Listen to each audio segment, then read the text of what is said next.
여러분이 밤하늘을 올려다볼 때 볼 수 있는 행성들은 대부분 화성, 금성, 목성처럼 익숙한 이름들입니다. 하지만 망원경 없이는 거의 보이지 않는 신비로운 천체가 하나 있죠. 바로 우리 태양계의 7번째 행성으로 얼음처럼 차가운 세계입니다. 이 행성은 우리가 아는 다른 어떤 천체와도 완전히 다른 모습을 보여주며 과학자들조차 놀라게 만드는 특징들을 갖고 있습니다. 오늘은 이 신비로운 얼음 행성의 놀라운 비밀들을 하나 풀어보겠습니다. 지구에서 19억 킬로미터나 떨어진 이 먼 천체가 얼마나 특별한 곳인지 함께 알아보죠. 태양계 행성들의 이름을 살펴보면 재미있는 패턴을 발견할 수 있습니다. 화성, 금성, 목성, 토성 모두 로마 신화에서 나온 신들의 이름이죠. 그런데 천왕성만은 예외입니다. 이 행성은 그리스 신화의 하늘의 신 우라노스에서 이름을 따왔거든요. 라틴어로는 우라누스가 되었고 이것이 오늘날 우리가 사용하는 천왕성이라는 이름의 기원입니다. 그런데 이 이름 때문에 발음 문제가 생겼죠. 어떤 사람들은 유라누스라고 하고 또 다른 사람들은 우라누스라고 발음합니다. 아직도 천문학자들 사이에서 정확한 발음에 대한 합의가 이루어지지 않았을 정도입니다. 이 행성의 위치는 정말 특별합니다. 태양으로부터 7번째에 있으면서 해왕성 바로 안쪽을 돌고 있죠. 태양과의 평균 거리는 약 19.2 천문 단위인데 이는 지구보다 무려 19배나 더 멀리 떨어져 있다는 뜻입니다. 궤도 자체도 매우 타원형이어서 태양과 가장 가까울 때와 멀 때의 차이가 1.8 천문단위나 됩니다. 이런 거리 차이는 다른 행성들보다 훨씬 큰 편이죠. 태양에서 이렇게 멀리 떨어져 있다 보니 온도가 극도로 낮습니다. 표면 온도가 영하 220도에 달해서 실제로는 태양에서 더 멀리 있는 해왕성보다도 더 차갑죠. 한 바퀴 공전하는 데 걸리는 시간은 지구 기준으로 84년입니다. 처음 이 행성이 발견되었을 때 천문학자들은 궤도를 예측해 보려고 했어요. 그런데 계산과 실제 관측이 맞지 않더군요. 뭔가 다른 천체의 중력이 영향을 주고 있다는 걸 깨달았죠. 수학적 계산을 통해 그 미지의 천체가 어디에 있을지 예측했고 그 결과 해왕성이 발견되었습니다. 더 놀라운 것은 이와 같은 방법으로 지금도 9번째 행성을 찾고 있다는 겁니다. 태양계 외곽의 일부 천체들이 예상과 다른 궤도를 보이고 있어서 아직 발견되지 않은 거대한 행성이 영향을 주고 있을 가능성이 제기되고 있거든요. 천왕성의 가장 흥미로운 특징은 바로 자전 방식입니다. 다른 행성들은 팽이처럼 서서 돌고 있는데 천왕성은 완전히 옆으로 누워서 굴러가고 있어요. 자전축이 무려 97도나 기울어져 있습니다. 이는 다른 행성들과 비교해 볼 때 정말 극단적인 차이죠. 이런 특이한 자전 때문에 계절 변화가 매우 독특합니다. 지구에서 하지나 동지에 해당하는 시기에는 천왕성의 한쪽 반구는 계속해서 태양을 보고 있고 반대쪽 반구는 완전한 어둠 속에 잠겨 있습니다. 마치 행성이 태양 주위를 굴러가는 것처럼 보이죠. 이때 낮과 밤이 정상적으로 번갈아 나타나는 곳은 적도 근처의 아주 좁은 띠 부분뿐입니다. 그마저도 태양이 지평선 바로 위에만 떠 있어요. 극지방에서는 무려 42년 동안 계속 밤이 이어지고 그 다음 42년 동안은 하루 종일 낮이 지속됩니다. 반면 춘분이나 추분 시기에는 지구와 비슷하게 낮과 밤이 번갈아 나타나죠. 천왕성은 2007년에 춘분점을 지나갔고 현재는 다시 동지점을 향해 움직이고 있습니다. 이는 앞으로 수십 년 동안 극지방의 계절 변화가 점점 극단적으로 변할 것임을 의미합니다. 하루의 길이는 17시간 14분 정도입니다. 하지만 고체 표면이 없는 가스 행성이다 보니 대기의 각 부분이 다른 속도로 회전해요. 강한 바람 때문에 어떤 지역은 14시간 만에 한 바퀴를 돌기도 합니다. 이런 독특한 자전과 축 기울기 때문에 천왕성은 태양계에서 유일하게 극지방이 적도보다 태양으로부터 더 많은 에너지를 받는 행성이에요. 그런데 신기하게도 실제로는 적도가 극지방보다 더 뜨겁습니다. 왜 이런 현상이 나타나는지는 아직도 정확히 알려지지 않았어요. 과학자들은 천왕성이 왜 이렇게 옆으로 누워서 돌고 있는지에 대해서도 여러 가설을 세우고 있습니다. 가장 널리 받아들여지는 이론은 과거에 지구 크기만 한 거대한 천체가 충돌해서 자전축이 옆으로 넘어졌다는 것입니다. 하지만 이런 충돌이 일어났다면 위성들도 흩어져야 하는데 실제로는 위성들이 정렬된 상태로 남아 있어요. 또 다른 이론으로는 과거에 토성과 비슷한 크기의 거대한 위성이 있었는데 그것이 점차 바깥쪽으로 밀려나면서 천왕성의 자전축을 기울였다는 가설도 있습니다. 어떤 이론이 맞는지는 아직 확실하지 않아요. 크기를 살펴보면 천왕성은 목성의 질량이 지구의 14.5배인 것에 비해 상대적으로 가벼운 편입니다. 질량은 지구의 약 14.5배 정도로 해왕성의 17배보다 작아서 가스 행성 중에서는 가장 가벼워요. 하지만 지름은 약 57,700km로 해왕성보다 약간 더 크고 지구의 4배 정도 됩니다.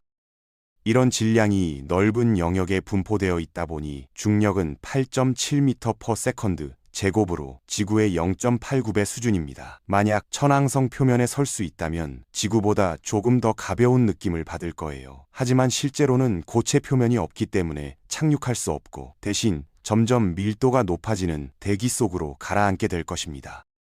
천왕성의 내부 구조는 꽤 복잡합니다. 중심에는 지구보다 약간 작은 크기의 암석 핵이 있고 그 주위를 물과 암모니아, 메탄 얼음으로 이뤄진 멘틀이 둘러싸고 있어요. 얼음이라고 하지만 실제로는 거의 5,000도에 달하는 뜨거운 액체 상태입니다. 핵을 둘러싼 거대한 액체 바다라고 보는 게 더 정확하죠. 그래서 천왕성을 단순히 가스 행성이라고 부르기는 어렵습니다. 대기는 천왕성 전체 질량의 0.5%에 불과하고 대부분의 질량은 이 고체 핵과 액체 멘틀에 집중되어 있거든요. 이런 구조 때문에 천왕성을 얼음 거인이라고 분류하기도 합니다.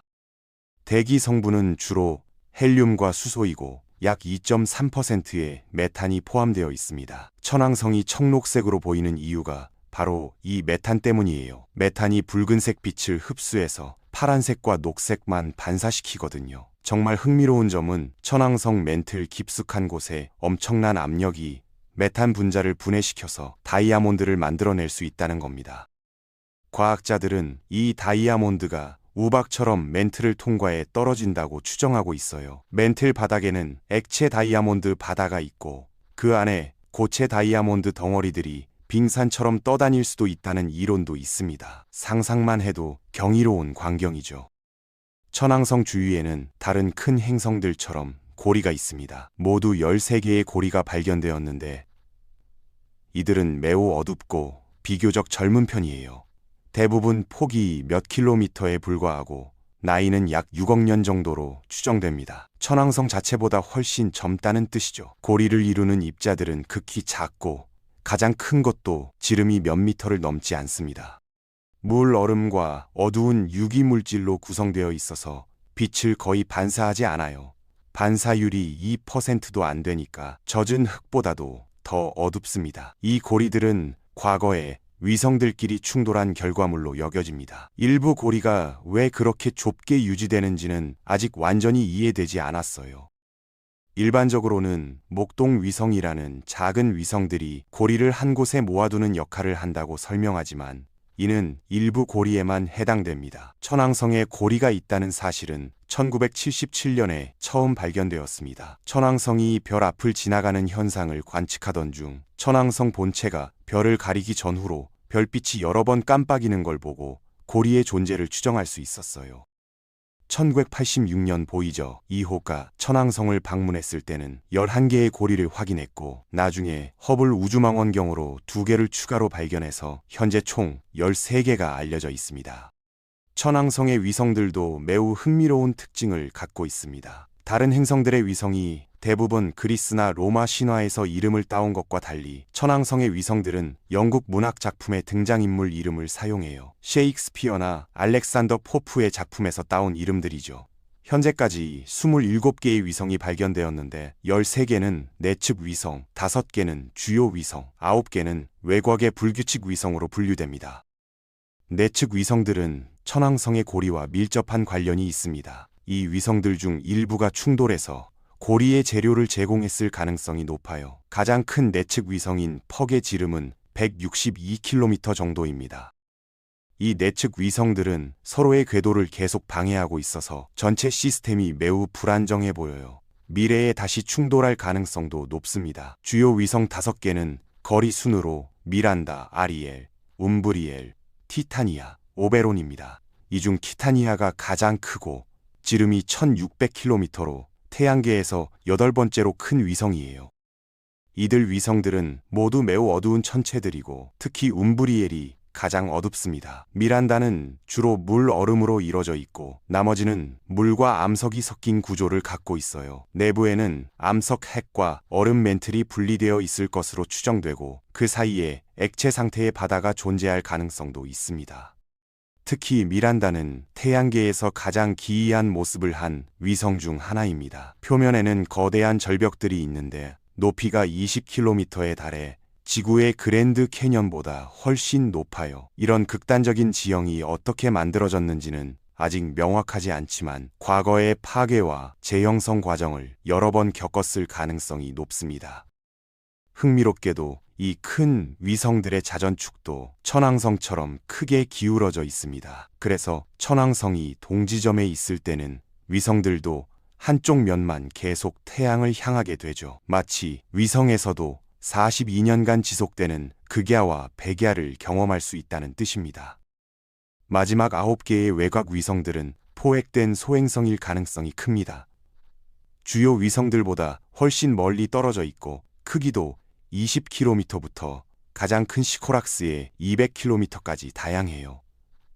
이들은 모두 역행 궤도를 돌고 있어서 천왕성이 자전하는 방향과 반대로 움직입니다.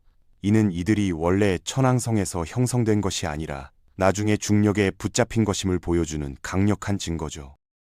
일부는 색깔이나 궤도 특성이 비슷해서 원래는 하나의 큰 천체였다가 충돌로 부서진 것으로 추정되기도 합니다. 이런 외곽 위성들은 초기 태양계의 상황을 연구하는 데 중요한 단서를 제공합니다. 천왕성의 기후는 그 독특한 자전축 때문에 매우 특별한 패턴을 보입니다. 망원경 기술이 발달한 최근에야 표면 변화를 관찰할 수 있게 되었는데 계절에 따라 극지방이 밝아지거나 어두워지는 현상이 나타나요. 동지에 가까워질수록 극지방과 고리가 밝아지고 멀어지면 다시 어두워집니다. 이는 메탄 구름의 두께 변화 때문으로 추정되지만 정확한 원인은 아직 밝혀지지 않았습니다. 천왕성에는 다른 가스 행성들에 비해 폭풍이 드물게 나타나지만 계절 변화에 따라 발생하는 것으로 보입니다. 적외선 관측을 통해 행성 전체를 둘러싸는 띠 모양의 구조와 곳곳에 작은 폭풍들이 흩어져 있는 모습을 확인할 수 있어요.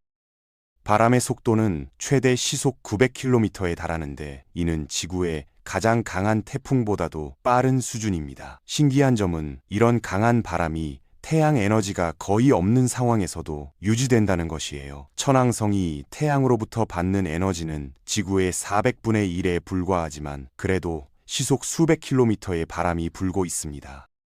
이런 에너지는 행성 내부에서 나오는 것으로 추정되지만 구체적인 메커니즘은 아직 완전히 해명되지 않았어요. 또한 천왕성은 다른 거대 행성들과 달리 내부 열을 거의 방출하지 않는 것도 특이한 점입니다. 목성이나 토성은 받는 태양 에너지보다 더 많은 열을 방출하는데 천왕성은 그렇지 않아요. 천왕성의 또 다른 독특한 특징은 기이한 자기장입니다. 일반적으로 행성의 자기장은 중심에서 시작되어 자전축과 일치하는데 천왕성은 그렇지 않아요. 자기장의 중심이 행성 중심에서 벗어나 있고 자전축과도 59도나 차이가 납니다. 이런 배치 때문에 북극의 자기장이 남극보다 훨씬 강하게 나타나죠. 한 가지 이론에 따르면 멘틀에 있는 액체 다이아몬드 바다가 자기장을 비틀어 놓을 수 있다고 해요. 아니면 자기장 자체가 핵이 아닌 액체 멘틀에서 만들어질 가능성도 있습니다. 자기장의 강도는 지구와 비슷한 수준이지만 특이한 자전 때문에 자기 꼬리가 나선형으로 수백만 킬로미터까지 뻗어나갑니다. 이런 특이한 자기장은 천왕성 주변의 방사선 벨트에도 영향을 줍니다. 방사선 벨트의 입자들이 일반적이지 않은 패턴으로 분포되어 있고 강도도 다른 행성들과 다른 양상을 보여요. 만약 미래의 천왕성을 탐사하는 우주선을 보낸다면 이런 복잡한 자기장 환경을 고려해서 경로를 계획해야 할 것입니다. 현재까지 천왕성을 방문한 우주선은 1986년에 보이저 2호가 유일합니다. 보이저 2호는 천왕성에서 8만 1천 킬로미터까지 접근해서 많은 중요한 데이터를 수집했지만 짧은 만남이었기 때문에 아직도 많은 미스터리가 남아있어요. 천왕성 연구의 어려움 중 하나는 극도로 먼 거리입니다. 지구에서 천왕성까지는 빛의 속도로도 2시간 40분이 걸리는 거리예요. 이 때문에 실시간 조종은 불가능하고 모든 탐사 임무는 자율적으로 진행되어야 합니다. 또한 천왕성까지 우주선을 보내는 데는 최소 80년이 걸리고 행성 중력을 이용한 스윙바이 궤도를 사용해야 합니다. 현재 NASA와 ESA에서는 2030년대에 천왕성 탐사 임무를 계획하고 있어요. 이 임무가 성공한다면 천왕성의 대기, 내부 구조, 위성들에 대해 훨씬 더 자세한 정보를 얻을 수 있을 것입니다. 특히 다이아몬드 B 이론이나 특이한 자기장의 원인을 규명하는 데 큰 도움이 될 거예요. 천왕성을 지구에서 관측하기 위해서는 최소한 쌍안경이 필요합니다. 맨눈으로는 거의 보이지 않거든요. 밝기가 5.5 등급 정도로 매우 어둡고 하늘이 아주 맑은 곳에서만 희미하게 보일 수 있어요. 망원경으로 관측하면 작은 청록색 점으로 보이는데 표면의 세부 사항을 구별하기는 어렵습니다. 아마추어 천문학자들도 큰 망원경을 사용하면 가장 큰 위성들을 확인할 수 있고 아주 좋은 조건에서는 고리의 존재를 희미하게 감지할 수도 있어요. 천왕성을 찾는 가장 좋은 시기는 충시기인데 이때 밤새 관측할 수 있고 가장 밝게 보입니다. 하지만 84년이라는 긴 공전 주기 때문에 하늘에서의 위치 변화가 매우 느려요. 이렇게 천왕성은 우리 태양계에서 가장 독특하고 신비로운 행성 중 하나입니다. 옆으로 누워서 굴러가는 자전, 다이아몬드 비가 내릴 수 있는 멘틀, 기묘한 자기장까지 모든 것이 예상을 벗어나죠. 아직도 많은 비밀들이 숨어 있어서 앞으로 더 많은 연구가 필요한 상황입니다. 미래의 탐사 임무들이 이런 미스터리들을 하나씩 풀어나갈 것이고 그 과정에서 우리는 행성 형성과 진화에 대한 새로운 통찰을 얻게 될 것입니다. 천왕성은 단순한 얼음 덩어리가 아니라 우주의 경이로움을 보여주는 살아있는 실험실인 셈이죠.